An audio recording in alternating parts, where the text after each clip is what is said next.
Então, rapaziada, bora lá começar com isto. Rapaziada, ontem, eu estava a pensar nos 2 golos do Inzé ao Ramaldense, por isso é que eu disse 2, mas o CR7 fez 3, Pois vocês todos falaram 3.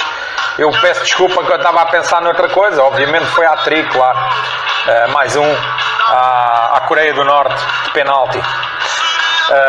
Então, rapaziada, a resposta daquele quiz de ontem era governo. Obviamente, todos vocês responderam certo. Hoje vamos ter outro poema enviado pelo grande Vítor, que vem lá também uma quadrazinha com mais um quiz, e depois fica à espera das vossas respostas. Rapaziada, é o seguinte, o livro, eu já mandei 900 e tal livros, estamos quase a chegar aos 1000. Quem ainda não tem, que peça aí pelo e-mail. Eu alguns que eu vi agora, há uns 7 ou 8 que me falta mandar, que entretanto chegaram agora, mas eu não pude responder nos e-mails. Então eu peço que esses que já mandaram esperem, e que para quem ainda não mandei, esperem que eu vou mandar. Outros peçam que eu mando, os que tiverem a ver aí e que não sabiam, está bem? Então é isso. Rapaziada, queria também que vocês fizessem like na página, que vocês, eu estou a ver muitos não fizeram like ainda. Eu convido e o pessoal faz like. E façam like na página de backup também, porque eles vão mandar esta página abaixo não tarde, estão a perceber? Então vamos aqui para a nossa playlist do costume. Eles vão mandar esta página abaixo não tarde. Até admiro aos gajos terem andado aí quietinhos, terem deixado passar os últimos diretos, mas pronto. E então é isso. Rapaziada, YouTube, metam lá, subscrevam a página, Vimeo, não sei quê, façam like nesta página, façam like na página de backup. E tenho uma surpresa, estamos a montar um site. Vai ser, a partir de agora, a gente vai meter os diretos todos no site ninguém pode mexer. A gente faz o direto aqui, saca o vídeo e depois mete no site, para quem não tiver visto. Vai ver, quem não tiver a oportunidade de ver ao vivo, vê depois. Ok, rapaziada? Então, a primeira coisa que eu queria dizer era precisamente essa do site, que foi uma sugestão enviada aí pelo Flick e que eu achei muito por bem, e a gente vai fazer isso, ok? Obrigado aí pela vossa colaboração. Ele próprio se propôs a colaborar e ele próprio montou a cena, e obrigado, porque o meu tempo é pouco e se houver mais pessoal a colaborar aqui com a página, assim é que é. Queria também aqui fazer alusão a uma página, caro amigo, para ir denunciando os lampiões, tenho uma página que irá sendo atualizada ao longo do tempo, quiseres partilha, que é uma página de Facebook, é o Busto do Cristiano, em que ontem, quando falavam da gente fazer denúncias sobre cenas da lampionagem, não sei o quê, tem aqui uma página de Facebook, o Busto do Cristiano, que eu depois vou deixar aí o link noutra altura, em que vocês partilhem essa página, que é uma página em que a gente pode também apresentar as nossas queixas e coisas de ocorrências que envolvam a lampionagem, está bem? Queria deixar essa sugestão. Rapaziada, vamos aqui ler uns poemazinhos. Hoje são poucos, são só 3. O pessoal está a esmorecer. Eles vão a Vila do Conde, Eles vão a Vila do Conde, podem levar com a tábua. O pessoal não pode... O pessoal está a ficar desanimado, não pode ficar desanimado. Porque isto ainda tudo é possível, Vamos acreditar que eles fodem. Rapaziada, então o grande Vítor depois deixa outro poema, contem a resposta era governo, vai deixar um hoje, depois vocês aí metam a resposta. Eu vou ler o poema dele. Boas Miguel, o poema de hoje é em forma de desabafo e um abre-olhos para os lampiões atrasados. Espero que hoje o National Geographic dos lampiões esteja a ser visto por bastantes porcos e macacos. Claro, eles andam aí, eles andam sempre aí, mas agora andam menos, os gajos andam mais mansos. Eles jogavam que me fediam, jogavam que eu deixava, que eu desistia. Eles são malucos, a lampionagem é atrasada mental. Então é isso, vamos lá ao poema. Ganda Vítor: deve mais de 1.000 milhões ao Estado, mas anda por isso sem ser investigado. Será que cada um teve o seu quinhão só por ser um porco lampião? Não percebo tamanha negligência, isto é um atentado à inteligência. Então andam a pedir a todos um curso para no fim fazerem papel de urso? Que país em crise permite isto? Orelhas é corrupto, está mais que visto. Porque é que aceitamos que seja assim? Estamos a escrever o nosso fim. Com as vitórias forjadas do Carnide, manipula a opinião pública. Afinal são 6 milhões ou são cegos ou ladrões? Ou são cegos ou ladrões? Continuem a engolir o que ele diz e o nosso dinheiro vai voar como pó de giz. Fiquem felizes com o falso futebol e o nosso país em modo caracol. Ele mandou também um vídeo, partilhar um vídeo com esta pergunta que foi feita na SIC Notícias, fora do horário nobre, claro. Esse vídeo é um vídeo do YouTube, acho que o bué da pessoal já teve acesso. Pá, eu não tenho agora como meter aqui, mas eu depois numa próxima, ou amanhã na chamada para outro programa, eu meto o vídeo, está bem, Vítor? Agora, aqui vai a adivinha do dia, mandada pelo Ganda Vítor, que já vi que o pessoal adivinha fácil. Bora lá. No contrato do Maniche, tentei ganhar uma comissão fixe. Queria substituir o seu empresário e agora sou um presidiário. Aproveitava-me de gente leiga, eu sou o... Rapaziada, está a responder. Fiquei à espera das vossas respostas. Querem que eu repita? Querem que eu repita a adivinha? Não estou a ver aí ninguém responder. Ah, pronto, já estou a responder. Então, rapaziada... Vou ler agora mais um poema do grande João Galeano. Rapaziada, todos os dias está a participar, em que ele pede também, ele diz: boas, aqui tens mais um, estás a partir tudo, muito bom. Olha, logo mandei um abraço para a malta leonina do Ciborro, Alentejo. Forte abraço para o Ciborro, no Alentejo, do grande João Galeano. E ele faz-me uma pergunta também. Ele pergunta se acertaste o passo a algum jogador nos tempos que andavas por lá. Tenho umas histórias engraçadas para contar, mas vou deixar para outro programa. Volta-me a mandar a pergunta, que eu noutro programa eu conto isso.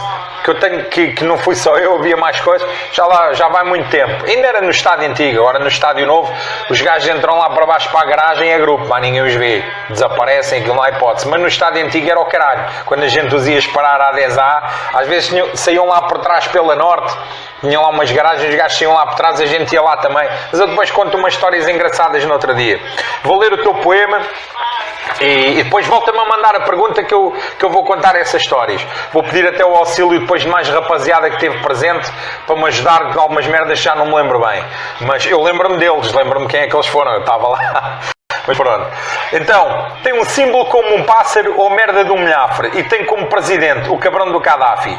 Coletividade de Benfica, ou melhor, encarnido. São uma espécie mais nojenta que a pide. Gavam-se do corral um monte de cimento. Quando está cheio, torna-se mesmo nojento. No Seixal a céu aberto, a famosa academia. Quanto mais longe, melhor. Não quero apanhar tal epidemia. Esta semana mais uma final. Espero que percam como sempre. Se continuarem na frente, continuem a levar no retal. E pronto. Fica aqui o poema do grande João Galeano e é isso. Agora temos só mais um poema anti-lampionagem e depois vamos passar às perguntas e respostas e às mensagens que enviam e há mais uma aula de história hoje, espero eu, que vos agrade. Então vamos lá a isto. O grande da Luz e Branco. Boas, Miguel de Almada. Antes de já agradecer-te pelo magnífico CD da Veléu e agora silêncio que se vai falar a verdade. Hoje vem o poema. Filhos de uma grande puta dos fanfarrões, puta que pariu os lampiões. Não vos dedico este poema porque nem merecem respirar. Dedico-vos o que há bocado fui cagar. Os únicos títulos que têm são os de corruptos e ladrões, bem como as vossas qualificações. Criados numa farmácia, vindos das doenças, eram curados à italiana, afogava-vos em Florença. Entre não descidas à Farense e campeonatos à Federação, ainda dizem que são 6 milhões, jamais este país tinha tanto cão. O vosso maior ídolo é um roubo, a que vocês chamam de inzébio. Mas para isso já há um bom provérbio, em cada lampião há um cabrão. Assinado Zuli. Manda-me o livro, eu acho que já te mandei o livro. Se não te mandei, vou-te mandar ainda hoje. Questão. Começam as questões agora, pego já nas questões e vamos por aí fora. Concordas com a recepção feita à equipa no ano passado no final do campeonato? Não ganhámos nada, caralho. Não ganhámos nada. Recepção do quê? O pessoal fica contente com segundos lugares? Eu não fico. Não vejo o porquê daquilo. Pronto, está aqui a minha resposta. Quem fez, mas eu não acho que tenha valido alguma coisa. Aliás, vê-se este ano. Qual o cântico do Sporting que mais gostas e já agora de outro qualquer clube do mundo? Agora apanhaste-me desprevenido. O cântico do Sporting que eu mais gosto, obviamente, é o mundo sabe que. Depois, de qualquer outro clube do mundo, eu tenho vários,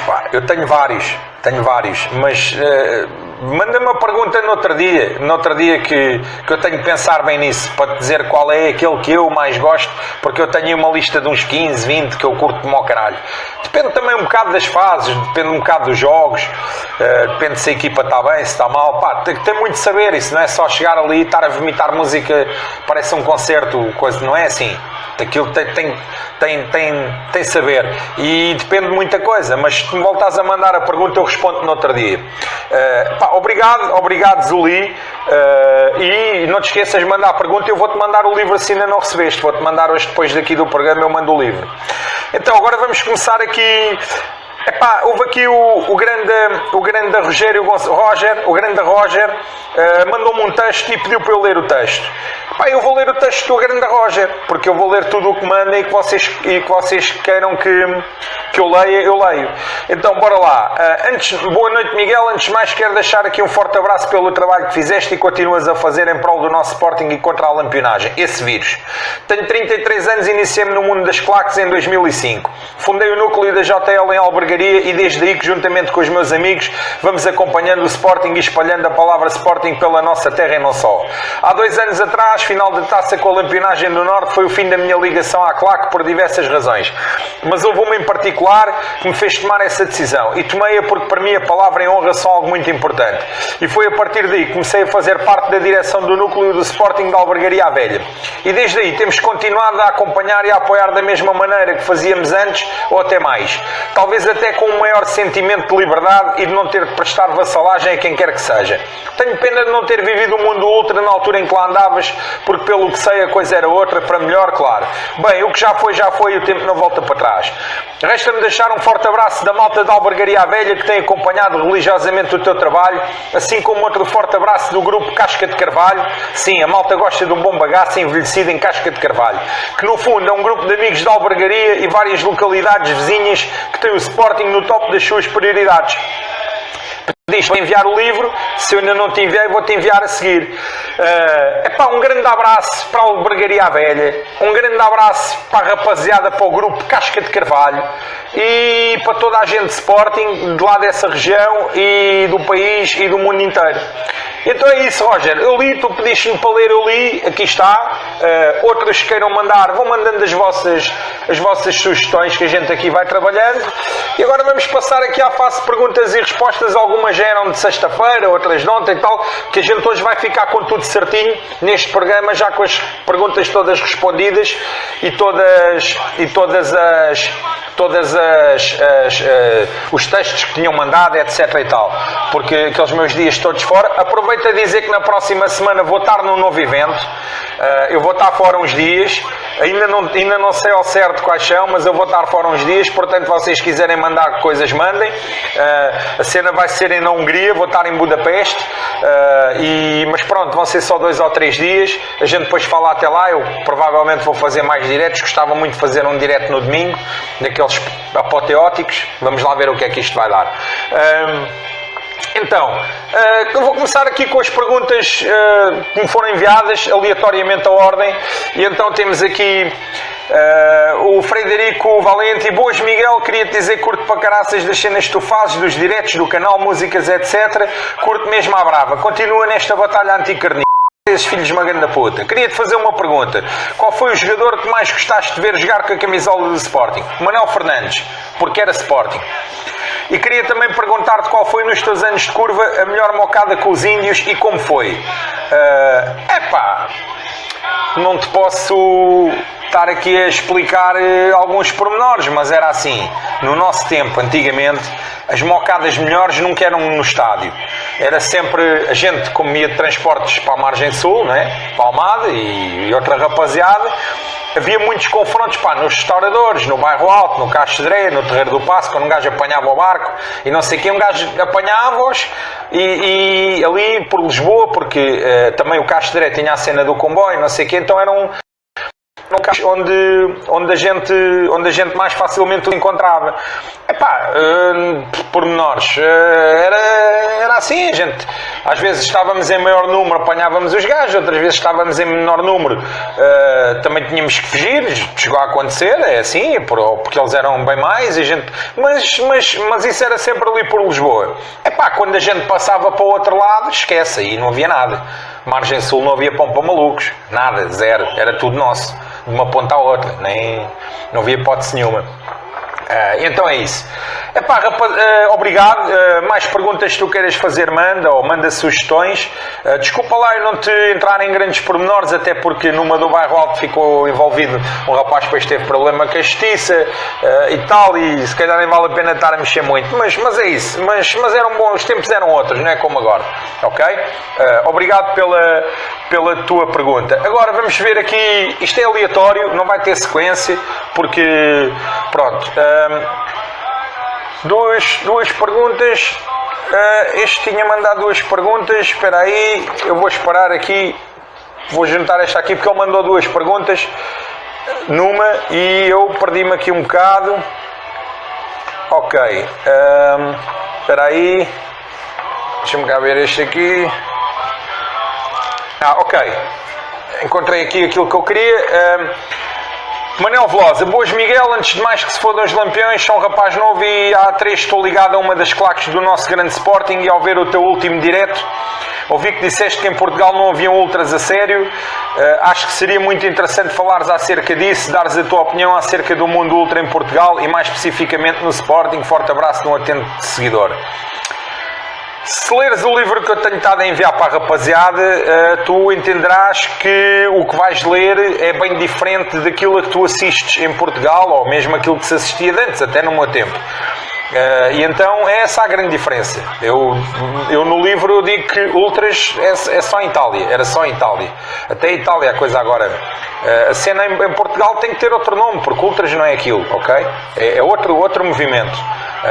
E daí eu ter dito, se tu receberes o livro tu vais ler e vais entender, vês aquilo que existe e vês aquilo que lá está, ok? Obrigado, manda mais perguntas se tu quiseres, que a gente está aqui para te responder. E então, tu tinhas mandado a pergunta há um tempo, sim, só que eu tenho estado a juntar as perguntas todas antigas e só agora é que eu as pude juntar aqui.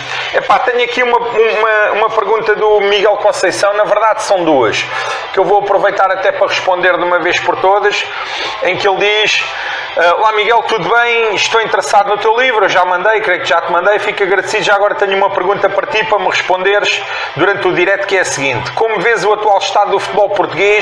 Desde já fica o convite que se um dia vieres à Suíça por qualquer motivo, terei muito gosto em te dar um abraço e receber-te em minha casa. É de adeptos como tu que precisamos. Como já te disse, sou portista, mas isso não me impede de te admirar. Um grande abraço. Grande abraço, Miguel Conceição. Vou-te responder. É assim, o futebol português está controlado pelos índios de Carnide. Ponto final, parágrafo. Os postos-chave nos centros de decisão, que em tempos idos eram controlados pelo Porto, que a gente não pode negar, foram todos ocupados pelos índios. O Porto perdeu esses postos de decisão, ok? E o Sporting nunca vai passar disto da cepa torta, porque é o clube dos anjinhos, ok? É o tal clube dos diferentes, da verdade esportiva, dos incorruptíveis, e não toma conta, tem que tomar conta disso. No dia em que o Sporting tomar conta disso, vai começar a ganhar. Até lá pode comprar os jogadores que quiser, vai ser sempre um inferno, não coisa, e os anos vão passando. E o nome que aparece como vencedor nunca é o do Sporting, essa é que é a verdade.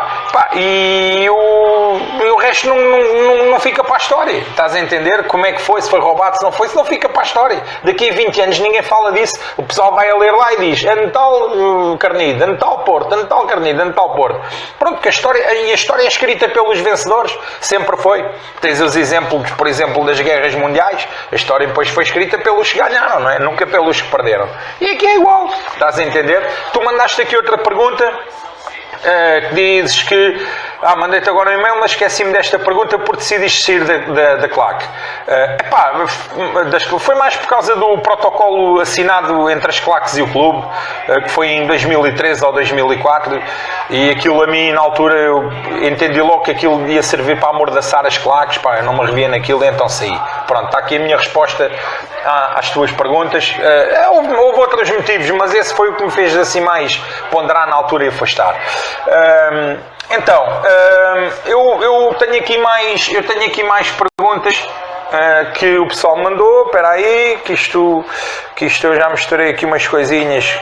Isto hoje está um bocado confuso, mas a gente vai se organizar aqui. Ok, então isto vai passar para ali, ok, isto para aqui, bora lá.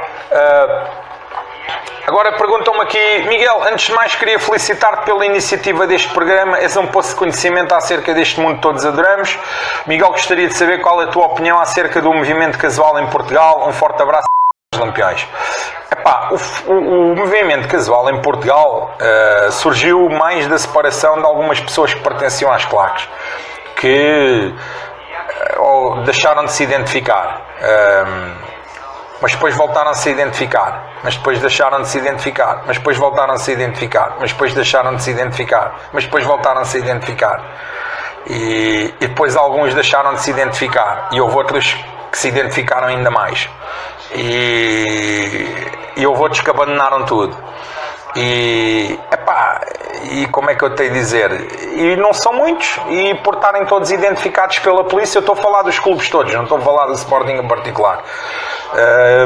Por estarem todos identificados pela polícia e não sei o quê, não podem pôr pé em ramo verde, porque mesmo que vão à parte, que vão não sei o quê, o que é que poderão fazer? Não há registros, tirando aquela situação do Porto, que foi aí em que surgiram mais na comunicação social, a cena toda foi a expressão máxima de visibilidade, sobretudo em relação aos do Sporting, não é? Naquela ida ao Dragão em 2013, daí para cá a coisa esfumou-se, porque confrontos entre gajos de um clube e do outro, que se não for uma coisa esporádica, cenas combinadas ou não sei o que, como é feito lá fora, não fazem. E depois é o número não é muito. E depois há uns que no início depois voltaram-se a colar às claques, também por interesses extra-futebol, outros por questões de bilhetes, outros não sei quê, e alguns poucos mantêm uma linha de ideologia, não é? Da cena. Só que nunca atingirá grande expressão, devido à atual conjuntura da situação, não é? Do que está aí. Para que o movimento crescesse, tinham mesmo que romper definitivamente com todos os vértices. E isso a mim parece-me impossível. Está aqui a minha explicação. Em relação ao Portugal, não é? Não vamos falar dos movimentos casuais pela Europa fora, que depois é outra história. Cada um tem as suas peculiaridades. Então, isto é a minha opinião, ok? Pode ser que eu esteja errado. Vamos ver aqui o grande Pedro Silva. Boa noite, grande Miguel. Gostaria de saber, já que eu ouvi falar disso num direto, o que é para si a diferença entre claques e ultras. Então, claques é o que temos em Portugal. Ultras é o que tínhamos no livro que te enviei. Já respondi antes e tens aí. A questão pertinente que também tenho é: será que ainda vale a pena lutar contra o sistema e tentar trazer velhas maneiras de volta à curva, ou seguirmos por outros meios? Tendo em conta toda a repressão, negócio, etc. que se vive atualmente, mais vale sozinho do que mal acompanhado? Mais vale sozinho do que mal acompanhado. Em Itália a cena começou já nos finais dos anos 90, houve pessoal que começou a prever aquilo que iria acontecer e havia malta que já se afastava, que eram os chamados cani sciolti, que eram os cães vadios, que no início eram poucos, mas depois transformaram-se em muitos. Eu lembro-me quando eu fui a Valência ver a Fiorentina no ano 2000, exatamente, eu estive sentado numa mesa de vários gajos que já tinham saído, era 2 ou 3 que saíram de cada dos grupos do coisa e já estavam. Foi um bocado a cena que depois daria também na cena casual italiana. Estavam sentados todos num bar a confraternizar e a gente conhecia um deles, dos gajos que tinha saído do Chetabel. E sentámos lá a falar com ele, não sei o que coisa, e o gajo na altura explicou-me logo a situação, como é que era e no que é que iria desencadear, e foi o que aconteceu em Itália. Ele previu, passado 5, 6 anos, aquilo que acontecia, e eles na altura achavam que mais vale só que mal acompanhado. Só nunca é, porque depois há outros, há vários cães vadios, eles vão se juntando, acabam depois por se agregar, e então é isso. Eu, se queres que eu te diga, é a minha opinião, né? Eu, como estou fora da cena pelos motivos que já falei noutra direto, é mesmo assim, eu acho que sim, é aquilo que tu dizes, aquilo que tu dizes que vale a pena lutar contra o sistema. Como é que tu lutas contra o sistema? Explica-me lá. O sistema está tudo envolvido no sistema. Tu lutar contra o sistema mesmo sozinho não consegues. Não há volta a dar. Ok? Grande abraço de um gajo que te respeito imenso, um grande abraço para ti também. Eu já te mandei o livro, tu pediste aqui. Pena que eu não tenha vivido certos tempos de antigamente. Pá, eu digo mesmo em relação ao Sporting, pena não ter vivido do tempo do meu avô, que era 7 campeonatos em 10 e o caralho, isso também eu digo. É a vida, o que é que a gente está a fazer? Agora é só apanhar com a tábua. Então, obrigado Pedro Silva, continua a mandar mais cenas. Eu tenho aqui a cena do Boca, de uma pergunta do Boca que me fizeram, mas eu acho que vou deixar mais para daqui a bocado. Vou continuar a responder aqui a outras perguntas. E então vai aqui a pergunta que é: boas Miguel, felizmente tive a honra de partilhar a curva contigo. Lembro-me do meu primeiro jogo que tive na curva de Alvalade, tinha eu 14 anos, já lá vai 20 anos, e lembro-me tipo à malta: cantem filhas da puta, cena que a mim me marcou até aos dias de hoje. Para ser sincero, não sei contra quem foi. Obviamente eu não chamava filhos da puta à rapaziada, aquilo era uma expressão. Eu em vez de dizer cantem rapaziada, que isso era uma cena de saloia à brava, um gajo no meio da bancada, cantem rapaziada, ninguém me respeitava, estava-se tudo a cagar. Então aquilo era tipo uma cena mais para que a malta acordasse. Estive contigo nos melhores, a meu ver, momentos das Veléu. Também fui daqueles que fui contigo para o Dux e sou sócio fundador. Lembro-me das reuniões secretas na Caparica, entre outras cenas. Hoje em dia já não faço parte de claque nenhuma, vou ao estádio apenas pelo Sporting. Miguel, as perguntas que queria fazer são as seguintes: estando tu fora, não tens saudades de ver o Sporting Clube Portugal no estádio? Não, eu tenho saudades do velho estádio, deste não tenho muitas saudades. Quando vens a Portugal fazes questão de ver um jogo ao vivo? Claro, ainda este ano vi 3, mas eu não gosto de fazer muita publicidade quando vou, porque não tenho que fazer, vou aí e tal, e vou à minha vida, volto ao mundo. Então, qual foi a cena de pancadaria mais fedida que já tiveste até aos dias de hoje? A cena de pancadaria mais fedida que tive até aos dias de hoje foi fora da bola, mas não vale a pena estar a contar. Na bola foi Juventus Fiorentina em 2004 em Turim. Inferno. Os 3 anéis do Dele Alpi.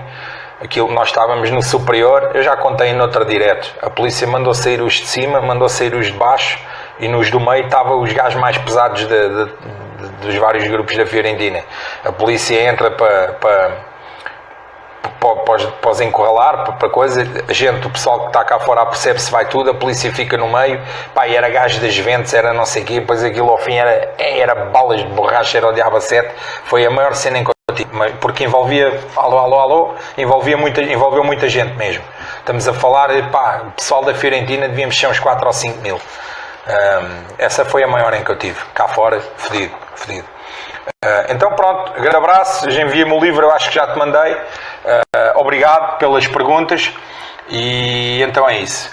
Agora vamos aqui mais umas perguntas boas. O meu nome é Ravid, fazia parte da JL do teu tempo no núcleo da Amadora Green Pirates, que o chefe de núcleo era o Miguel Sampaio. Grande Miguel Sampaio, um abraço para o Miguel Sampaio, se me tiver a ver, se não tiver, olha, abraço na mesma. Desde já muito obrigado pelos teus vídeos, pois és dos poucos que têm ideias próprias e dizes o que te vai na alma. Para veres que quando os teus vídeos estão a fazer sucesso, aquela raça de porcos atrasados mentais do Carnido, basta ver as quantidades de vezes que já tentaram acabar com a página. É todos os dias. E eles, quando vêm comentar, o pessoal a eliminar os comentários deles na hora, que eles até ficam malucos. Até ficam paneleiros dos olhos. Como posso ler o teu livro? Eu já te mandei o livro. O que gostarias de fazer pelo nosso Sporting? Tens algum projeto que gostasses de fazer para o Sporting? Farei o que eu puder. Como diz a música. Não, estou a brincar. Farei o que eu puder, o que me deixarem. Gostava de fazer uma ópera rock. Honestamente, há bué de anos que ando a pensar nisso. Gostava de fazer uma ópera rock, uma cena mesmo bacana.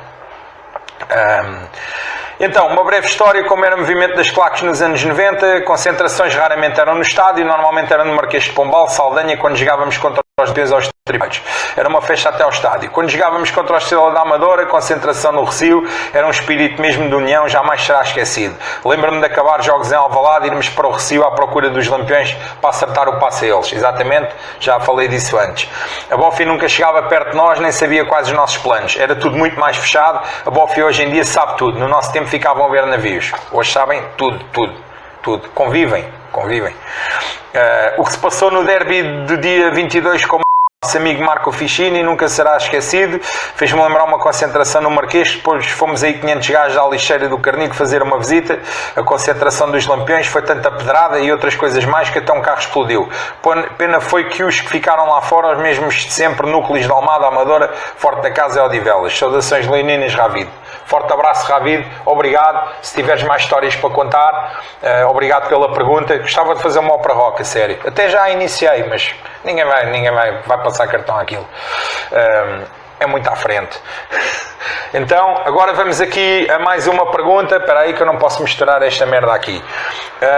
O grande JP, todos os dias, sempre presente, companheiro, que diz, fixe, estás de volta, o pessoal estava a sentir tua falta, porque isto chegou ontem, eu não pude ler. Estiveste bem no direto do Quebec, do Canadá? Epá, nem me lembras disso. Não te preocupes, a malta curtiu, os lampos até se arrepiaram. Se calhar podias fazer uma mailing list para anúncios e tal, usando os e-mails da rapaziada que pediu o teu livro. Sim, boa ideia. E são bué, foda-se. A propósito, o teu Ultras 2006 é muito bom. Devia fazer parte do Plano Nacional de Leitura. Epá. Não, tanto não. Mudando um pouco de assunto, existem planos para o episódio 2? Sim, claro, estamos a trabalhar nisso. Tens notícias do Chetebel da Fiorentina depois do assassinato? Achas que arrefeceu o relacionamento? Não, acho que não. Acho que está tudo como está ou está mais fortificado ainda. Não me parece que tenha mudado alguma coisa. Como é que podes ser persona não grata? Não podes explicar o que se passou num direto? Nunca vais ao balado hoje em dia? Pá, não me identifico, só isso. E se calhar há pessoal que não gosta que eu não me identifique. É só por isso.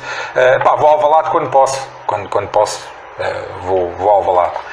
Mas vou e tal, vejo jogos e zarpo.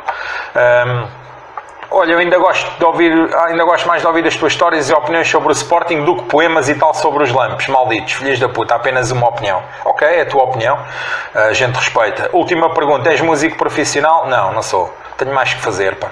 Os músicos não ganham dinheiro. Meia dúzia de gajos no mundo ganham dinheiro. Eu também estive no 7-1 e no Nápoles. Meus ídolos eram Manuel Fernandes e Jordão. Bons tempos, velha guarda.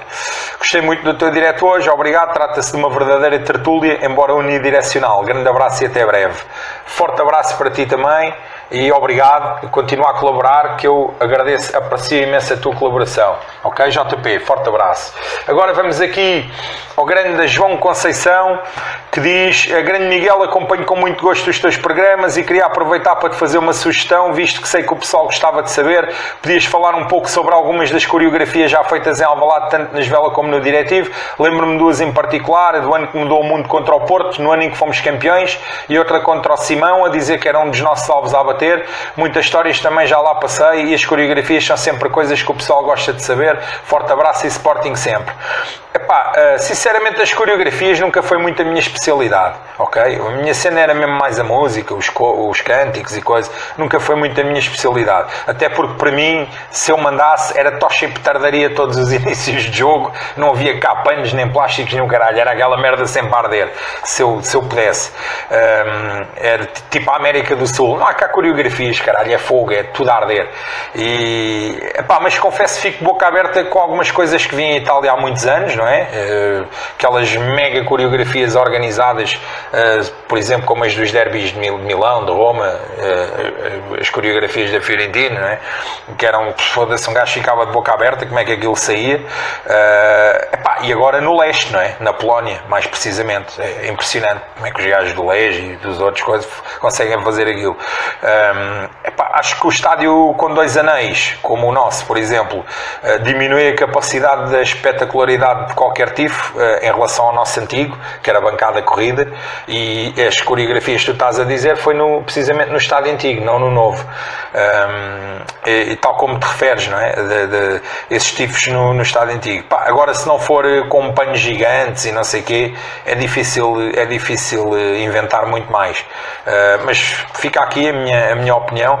Não tenho assim nenhuma coreografia daquelas antigas que eram feitas que eu acho que eram melhor que outra e tal. Eram cenas bacanas, foram feitas muitas cenas bacanas. Mas é isso. Obrigado. Ficou aqui a minha resposta. Espero que tenhas ficado elucidado sobre o que é que se passou. Temos aqui agora mais, portanto... ok. Eu vou ler aqui.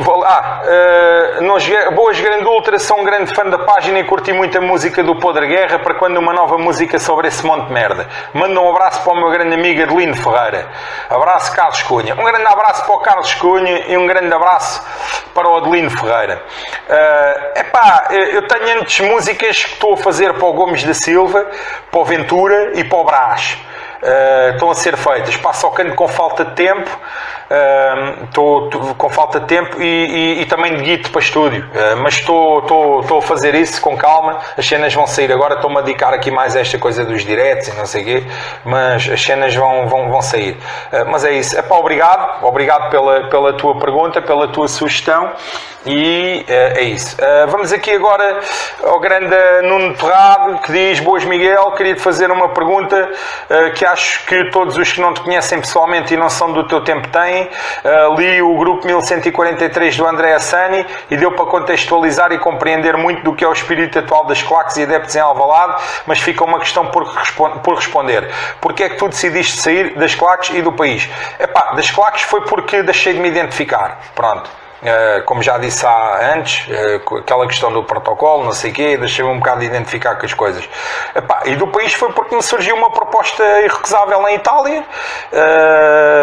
Pus as coisas na balança, eu estando aí ou não ia mudar muito a minha vida, para continuar a acompanhar a vida do clube, de hora a hora.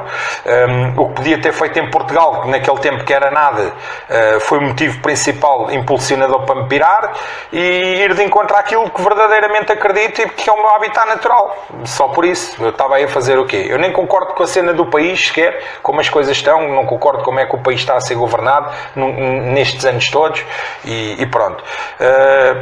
E depois também tu dizes aqui: sei que para ti não existe mentalidade ultra em Portugal e compreendo que a legalização das claques e a quase profissionalização dos seus líderes tenha sido para ti um enorme passo atrás, mas gostava de saber qual foi a gota d'água, em que momento é que decidiste que esta realidade já não dizia nada. Foi o que eu te disse antes, e também a gota d'água foi quando um dia o meu grande amigo Veríssimo, que era na altura líder do grupo 1143, eu estava no diretivo, ele falou comigo, a gente depois volta-se a aproximar e eu sempre me dei bem com ele, sempre o considerei como irmão e considero, e ele fez-me uma proposta que se eu saísse do diretivo na altura, que os problemas acabariam entre coisa e tal, e eu também fiz isso, ou seja... Pronto, assim fiz. E proporcionou-se tudo. Foi um conjunto de fatores. Mas pronto, obrigado. Está aqui a minha resposta sincera. Se gostarem, gostaram. Se não gostarem, olha, o problema é vosso, mas a verdade é esta. Então é isso. Obrigado. Forte abraço, Nuno Terrado. Espero que continues a mandar perguntas. Olá Miguel, sou um fiel... Stefan Azevedo. Olá Miguel, sou um fiel seguidor dos teus diretos. Quando não consigo ver na hora, vejo logo que possa. Queria-te pedir para me enviares o teu livro. Se for possível, tenho uma pergunta de merda. Diga-se, mas só para me tirar uma pequena dúvida, se é que ela existe. Como há dias explicaste como surgiu o gemelágio com a Fiorentina, com algumas histórias à mistura, gostava de perguntar qual é a tua opinião sobre o Rui Costa, visto que ele nessa altura, a par com Batistuta, era um nome sonante da equipa e adorado pelos adeptos de Viola, chegando mesmo a capitanear a equipa. Um grande abraço e continua com a tua luta contra essa raça podre que é a lampionagem. O Rui Costa foi dos melhores jogadores da história da Fiorentina, incontestavelmente. Mas abaixo do Batistuta, não é nada comparável com o Batistuta. O Batistuta tinha estátua por baixo da curva, até o nome numa estrela que se via no céu de Firenze à noite, havia uma estrela que era o Batistuta. Eu honestamente nunca vi a estrela, mas é porque eu, quando ia a Firenze à noite, eu nunca via nada, porque eu andava sempre perdido da bêbada, estás a perceber? Até aquilo, o céu podia estar todo estrelado que eu não via nada. Andava sempre com os cornos para baixo, com uma moca do caralho, e então nunca vi nada, nunca vi a tal estrela Batistuta. Mas pronto. Em relação a isso, eu digo-te que na altura, o grupo Fiorenze, o presidente que era o Xixo, um gajo gordo, muito gordo, com uns 200 quilos, ele era amigo pessoal do Rui Costa. E houve até problemas na altura entre o grupo Fiorenze e o Setebello por causa do nosso gemelágio com o Setebello. Eu lembro-me bem disso. Porque o gajo era coisa do Benfica por causa do Rui Costa. Ele achava que ele não concordava muito que o Setebello tivesse amizade com um grupo do Sporting, estás a entender? E eles, o Setebello, sempre, nunca baixaram sempre a cena connosco e não sei o que, tanto que hoje está o que está. Conto esta história particular, esse Xixo Nuno era contra o gemelagem do grupo Fiorenze, da Fiorentina. Eu tenho provas, eu estive lá, eu via como é que ele olhava para a gente quando a gente chegava. A gente, obviamente, levava cenas do Sporting, usávamos cá a escola da Fiorentina e tal, mas íamos com cenas do Sporting ou da claque do Sporting e o gajo sempre olhar de lado e o caralho, mas eles nunca baixaram a cena. Está aqui a minha resposta, espero que tenhas gostado. Espero que tenha esclarecido e é isso. O Rui Costa, pronto, é isso, eu via-o e tal, respeitava-o por ser, porque já não era do Carnito também, não é? Estava na Fiorentina e eu respeitava. Pronto, é só isso. Não há muito mais para te dizer. Espero que tenhas gostado da explicação. Então, agora temos aqui o grande Carlos Ribas. O grande Carlos Ribas que diz: boa noite, grande Miguel. Tenho duas perguntas. Qual foi para ti a claque ultra mais mítica e temida de todos os tempos? Não se pode falar não se pode falar numa só. Em Itália, nos tempos idos, foda-se, em quase todas as cidades grandes tinha pessoal fedido, não é? Roma, Cux, não é? Atalanta, Verona, Livorno, a Fiorentina mesmo, os grupos de Génova, eram fedidos. Não se podia dizer que havia um que, obviamente que aqueles que jogavam em casa tinham sempre mais predominância, não é? Mas não se podia dizer que não havia assim uns de fora que fossem a qualquer cidade e que chegassem lá e que se impusessem, tipo como é em Portugal, em que há 3 clubes. Não, isso nem pensar. Mesmo em cidades pequenas, qualquer clube grande, tipo a Roma, a Lazio, ou não sei o quê, ou Milan, Inter, se fossem jogar a Livorno, por exemplo, era o caralho. Ou fossem jogar a Verona, ou se fossem jogar, era o caralho. Aquilo levavam nos cornos de certeza, não havia pompa malucos. A Firenze, por exemplo, estão a entender? Portanto, não se pode falar assim num grupo ultras que fosse o mais temido, acho eu. Eu acho que te referes à Itália, porque para mim ultras é a Itália. A Espanha era ultrasur, mas é outra história, não é? Na altura era mais ou menos, era similar. Mas pronto. E depois dizes quem foi para ti como líder ultra a tua maior referência a nível internacional. Stefano Biagini detto il Pompa. Este rapaz aqui. Este aqui. Il Pompa. Esta é a minha referência. É este aqui na frente do cortejo. Isto é em Bolonha. Este rapaz foi o que iniciou os Ultras Viola na década de 60. Foi o que conseguiu, por exemplo, Napoletani, só para te contar, os Napoletani iam a Firenze e faziam sempre gato de sapato, porque Napoletani eram migrantes e havia Napoletani no país todo, e sempre que o Napoli ia jogar, ainda hoje acontece, Turim, Milão, não sei o que, aquilo estava cheio de pessoas de Nápoles que viviam fora do país. O que é que eu te queria dizer? Uma vez o Napoli vai jogar a Florença e pela primeira vez ele organizou o pessoal de tal forma que correram com os Napoletani todos da curva, fizeram gato de sapato dos Napoletani e pela primeira vez disseram assim: espera aí que isto em Firenze a partir de hoje o filme aqui é diferente. Isto na década de 60. Ele foi o principal impulsionador do movimento em Firenze, que era os Ultras Viola naquele tempo, 1966, 67, por aí, já não me lembro agora da data ao certo, mas é por aí. E então eu volto a mostrar, tenho aqui o livro que fala quase, tem várias fotos sobre ele, não é? Várias fotos dele, digo, vários recortes daquele tempo da história do que sucedeu, e pronto, mas fica aqui a explicação, que espero que tenhas informe dele. Il Pompa, ele é a maior referência dos Ultras da Fiorentina desde sempre. Então é isso. Gostaria que enviasse um grande abraço ao Miguel Almeida e um beijinho à Vanessa Guerreiro, ambos membros da JL Colombo. Um grande abraço para o Miguel Almeida, um grande beijinho para a Vanessa Guerreiro e um grande abraço para a JL Colombo, e obrigado por estarem aí a acompanhar. Forte abraço para vocês. Eu sei que vocês são pessoal como deve de ser, e é isso. Por fim, solicito o livro Ultras, eu acho que já te mandei. Forte abraço e siga a malhar na lampinagem. Forte abraço para ti também. Então, agora vamos ler aqui mais uma cena e depois vamos passar então à última parte, que é, ora, boas, grande Miguel, primeiro de tudo queria dar-te os parabéns por aquilo que já fizeste e continuas a fazer pelo nosso Sporting. Nunca estive na tua presença em Alvalade, mas tal como histórias de 5 violinos, Jordão, Damas e Balakov, também já ouvi umas quantas sobre o Ultra Miguel Almada. Disseste recentemente num dos teus diretos que voltarias a Alvalade somente inserido no movimento Ultra. O movimento considera extinto na Europa Ocidental, portanto a tua presença em Alvalade, partindo desse princípio, não vai acontecer. És ultra, tens mentalidade ultra, isso ninguém te pode tirar porque és tu e a tua essência.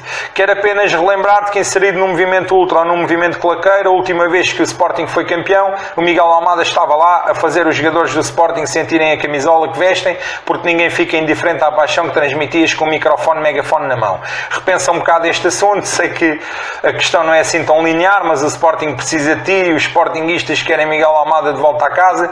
Não pertence a nenhuma claque do Sporting, sou só mais um sócio e ano após ano vou continuar à espera do teu regresso porque estou convicto que ele vai acontecer. Por fim, queria te perguntar se existe o livro, eu já te mandei. É o seguinte, eu é que me orgulho de ser Sporting, não é o Sporting que tem que ter orgulho em meter a mim. Eu é que tenho orgulho em ser do Sporting. Depois, o Sporting tem a comprar jogadores da bola a sério e começar a ocupar os centros de decisão do futebol português, que assim é que é campeão. Não é por estar lá eu, ou estar lá o Zé, o Manela ou o Jaquim a cantar na bancada. Entendes? Obviamente, quanto mais gente tiver a cantar na bancada, melhor. Mas o importante é o Sporting comprar jogadores e ocupar os centros de decisão, começar a entrar no esquema da malandrice do futebol, porque senão a gente nunca mais lá vai. Agradeço as tuas palavras, mas não creio que a minha presença tenha essa importância toda que tu ali disseste, mas de qualquer forma fico agradecido com as tuas palavras. Então é isso. Agora vamos aqui à parte mais bacana que me vai dar prazer ler, que tem a ver com... Em primeiro lugar, ele faz duas perguntas. Ele diz, boas amigos, saudações, podes disponibilizar o livro, já mandei para ti. Tu dizes o que achas dos ele diz assim, muito obrigado, deixa aqui umas questões para um dos diretos. O que achas do livro Grupo 1143, a tua opinião e se o que lá está corresponde à verdade? A minha opinião em relação ao livro do Grupo 1143 é que eu acho que é o registro mais perto da verdade que foi escrito até hoje. Aproveito, para esclarecer duas situações sobre a minha pessoa que vêm mencionadas na narrativa, mas que não correspondem à verdade, e uma das questões que foi adulterada. Eu tenho aqui o livro comigo, tenho aqui até o livro comigo, ele quase não está mexido, mas tenho o livro aqui, tenho livros de tudo o que tu possas imaginar do mundo todo, ultras, e é assim, a primeira questão que não é verdade em relação à minha pessoa é, atribui-me a introdução da palavra transferta. Não é verdade, isso vem no livro e não é verdade. Já havia gente mais antiga do que eu que dizia transferta com N, a tal cena que eu disse ontem, que na verdade a palavra é transferta. Lembro-me, por exemplo, do Ricardi, um gajo antigo que usava muito a palavra transferta, não sei o quê. Não sei o quê, transferta, o gajo tinha a mania da Roma e era sempre a transferta. Ele usava muito essa expressão. A palavra curva surge ali mais ou menos por causa das músicas da Curva Belíssima, não sei o quê, que eu introduzi na música. Não me lembro se fui eu que introduzi a palavra, não creio. Essa parte é falsa. Vem no livro, é falsa. Eu até anotei na altura em que estava a ler, é falsa. Depois, outra coisa que é falsa é aquele e-mail que supostamente eu teria enviado aos autores do livro. Nunca existiu. Aquele e-mail que aparece lá, a dizer que fui eu que mandei um e-mail, a dizer que mando-te aqui as coisas e que vou a Turim, não sei o quê, isso é mentira, eu não mandei e-mail nenhum, não é verdade. E depois uma coisa que foi adulterada ainda em relação ao livro é que as entrevistas que eu passei aos autores do livro foram mexidas, porque eu tenho os originais comigo. Depois há muita coisa que vem descrita dos tempos mais recentes que eu desconhecia. Fiquei a conhecer no livro, não desconhecia. E não posso afirmar que seja verdade, não é? Porque já não estava longe das cenas todas. Eu abandono as cenas em 2003, 2004. Portanto, depois do cá para a frente, eu não sei se é verdade. Ouvi uns algumas coisas parece-me que sim, que era, outras não sei, não posso afirmar. E pronto, espero que tenhas ficado esclarecido. Depois tu perguntas aqui, o que achas dos Barra Brava do Boca Juniors? Eu adoro. Eu adoro tudo o que é Barra Brava. E depois dizes, e também a claque do Raja Casablanca fenomenal. Pois pá, mas aquilo não... Aquilo é outro esquema, aquilo é bonito e não sei o que, coisa, só que depois em termos de organização e não sei o que, é uma coisa completamente diferente. Mas pronto, é isso. Qual na tua opinião o melhor de todas? Légia é a melhor de todas. Abraços, estamos juntos contra essa raça de merda. Abraços. Nuno Odivelas, tu falas da cena do grupo 1143, agora estou com a cena do livro na cabeça. Falas-me da cena dos Barras Bravas do Boca Juniors. Aproveitando dessa cena, como eu falei ontem, houve um rapaz que mandou uma foto, um seguidor do canal, que mandou aqui uma foto dele lá ele esteve precisamente na Argentina agora, lá nestes dias, e mandou-me aqui a foto, é um gajo nosso, está com a cena do Sporting, estão a ver? Aí, não sei se dá para ver bem a foto, mas ele está com uma camisa do Sporting lá na Bombonera. Então, a cena da La Doce, eu vou-te aqui só ler uns apontamentos que eu tirei, que te podem ajudar, se já sabias, não sei, mas espero que possam ajudar, que é a aparição da cena do número 12, não é? O porquê. Então é assim, pesquisei nos livros de um jornalista que é o Ariel Scher e o Héctor Palomino, jornalistas argentinos, que descrevem o seu livro Futebol Passione de Multitudes e de Elites, o começo do fenómeno em meados dos anos 60. A cena da La Doce começa para ali anos 60, por aí, tal como em Itália, a maioria dos grupos. As Barras Bravas tinham-se transformado naqueles anos em grupos de fácil diferenciação na multidão de torcedores presentes, não é? Multidão que por sua vez reconhecia essa diferença. As Barras Bravas apareceram como grupos consolidados e relacionados a alguns dirigentes dos respectivos clubes. Com esse apoio, poder e capacidade de agir aumentaram rapidamente, crescendo junto com o número de incidentes violentos nos estádios de futebol. Basta olhar para o número de futebol. Passou de 12 nos seus primeiros 25 anos de profissionalismo para mais de 200 atualmente. Ok?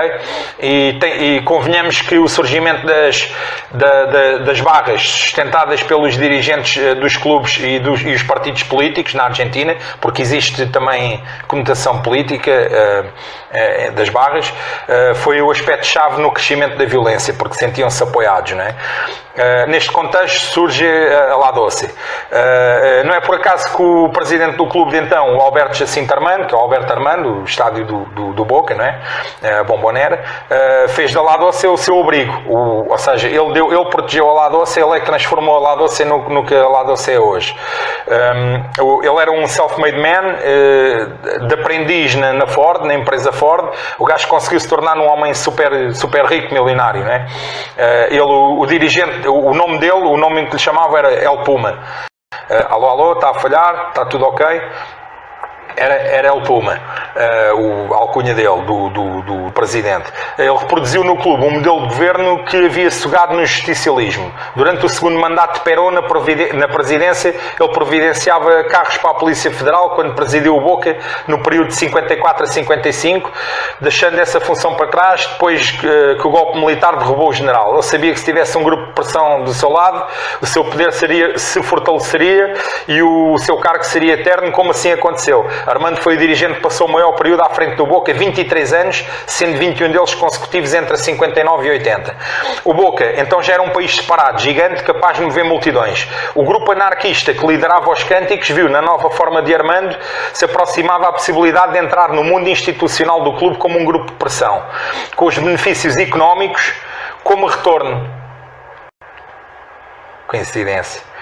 O visionário nessa área foi Henrique Ocampo, que substituiu Cocuza como referência da La Doce, e quem, no final da década de 60, mudaria seu nome para um apelido mais direto, Quique El Carnicero, um nativo de La Boca, fanático do Boca Juniors, não é? Com a ideia de que o poder da barra deveria ser concentrado em poucas mãos, o Quique organizou a La Doce, tal como o exército prussiano, ou seja, obediência ao general e à delegação de poder com apenas 3 tenentes.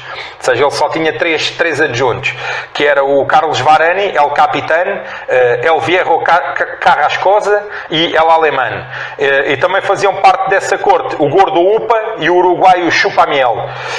E até então o primeiro círculo da La Doce tinha 20 membros e todos eram homens de bairro. A maioria entre 20 e 30 anos. O Quique não aceitava gente nova. diria, Rafael Dizeu, anos depois, um pouco decepcionado, ou seja, o Dizeu tentou já entrar coisa e ele votou, não deixava. Quando tentou entrar no grupo, aos 14 anos, o Dizeu foi barrado pelo El Carnicero, ok? Portanto, quando o Dizeu tinha 14 anos, não o deixaram entrar. Estava claro para o campo que o negócio consistia em ganhar respeito à força de punhos contra barras rivais, ou seja, violência, e mostrar como a sua influência nas arquibancadas poderia beneficiar ou prejudicar o poder político atual. A primeira aparição da La Doce, segundo os mais antigos, não foi contra o River, como muitos supõem, mas sim contra o Vélez, no antigo estádio Amalfitani. Foi contra o Vélez a primeira aparição da La Doce. A primeira apresentação foi num terreno baldio situado na esquina da Rua B, junto com Alcaraz. Isto é lá em Buenos Aires, não faço ideia especificamente de onde seja. Naquela tarde, com a apreensão de 3 bandeiras, a La Doce começava com um braço armado, um movimento que jamais seria detido. O Luís Maria Bortnik era o secretário-geral do Boca, o braço direito do Armando, o homem que sabia em que telhas quentes os jogadores e torcedores estavam pisando no bairro. Se ele foi acudido por Kiki Ocampo, quando este ganhou a primeira batalha, então foi apresentado à sociedade, ou se foi sugerido a Bortnik para deixá-lo a seu lado, é algo que permanecerá no mundo do segredo. Quando ele deixou a profissão na Barra e começou a ganhar a vida, a vender a sua história e o merchandising do Boca no seu negócio chamado La Glorieta de Iquique, em frente ao La Bombonera. Ocampo, mostrando-se pouco afeito a contar as aventuras dos seus dias como chefe da Barra, o que basicamente teve um final triste por causa de El Abuelo, que El Abuelo... o José Barrita é o mais famoso de todos os barras bravas do Boca, não é? Deu a sua versão de como as coisas aconteceram, dizendo que foi o próprio Bortnik quem o procurou a pedido do presidente. Diferente é a versão narrada pelo ex-dirigente do Boca, em que disse que a Barra começa a influenciar em 62, 63, os pedidos para as viagens, o clube pagava, começaram com a Copa Libertadores, competição que começou a ser disputada em 60 e da qual o Boca foi vice-campeão em 63 na sua primeira participação. Lembro-me que conseguíamos os bilhetes para eles, mas nunca pagámos as viagens, embora não se viajasse muito. Os dirigentes viam que a Barra era necessária, não pela violência, mas pelo apoio que contagiava aos jogadores. Houve vezes em que o Boca não jogava bem nos primeiros tempos, nas primeiras partes, e essas pessoas começavam a gritar. No final, eles contagiavam os outros e a equipa dava a volta por cima em muitas partidas. E depois ele diz que ele reunia-os no clube, na mesa onde o comitê executivo se reunia, quando eles tinham um problema, ou estavam com raiva porque pensavam que o jogador estava mal, ou que o treinador não prestava, eles eram recebidos no clube e conversávamos. Isso foi quando Armando governava, mas como ele nunca vinha à sede, eles corriam a mim. Ou seja, isto é um vice-presidente que a gente conseguiu aqui uns relatos dele da altura. Isto eu posso depois... para tu entenderes, a coisa começou assim, o poder da La Doce aumentou sempre, confrontos violentos punham em xeque a Polícia Federal não conseguia controlar, toda a segunda-feira as matérias desportivas falavam no aumento da violência do futebol, sem que a polícia pudesse controlá-la, e a identificação da La Doce com a justiça argentina e com Perón era uma pedra no sapato do presidente Juan Carlos Onganía, que foi um presidente depois que o Boca teve, não é? Ou seja, a La Doce tornou-se até mais forte do que conseguiu fugir até escapar ao controle do próprio presidente do Boca. Depois é assim, eu não vale a pena eu estar-te aqui a ler a história, eu sei a história toda, trás para a frente, isto é só para teres uma ideia. Se quiseres um dia eu explico-te mais coisas, mas... é isso, não há muito para te esconder. Tornou-se num grupo de crime organizado, pronto. Entendes que neste momento, com o Dizeu, aquilo é tráfico de tudo o que tu possas imaginar e continua fora de controle. Pronto, é só isso. Outras barras da Argentina algumas têm procedimentos diferentes, mas ao fim e ao cabo aquilo é como se fosse pessoal das favelas, estás a entender? E pronto, e todos chegam ali porque todos tiram benefícios daquilo. E pronto, não há muito mais para falar sobre a barra La Doce. Tudo o que tu queiras saber, pergunta-me que eu explico-te. Agora Dizeu e o Martim, que foi depois, Mauro Martim, que foi depois do Dizeu, são os dois que mandam aquilo tudo, aquilo dá para os dois comerem. Então é isso. Epá, obrigado pela tua pergunta, espero que tenhas ficado esclarecido. Forte abraço. Epá, isto hoje durou à brava. Aí já passou 1 hora. Forte abraço, rapaziada. Não sei se amanhã há direto ou não, logo se vê. Se mandarem muita coisa eu mando direto. Se não, olha, força aí, portem-se bem. Obrigado por terem estado aí. Fui. Concebidos em bordéis, amor ao Sporting e ódio ao Carmide. Rapaziada 1906, queremos vê-los todos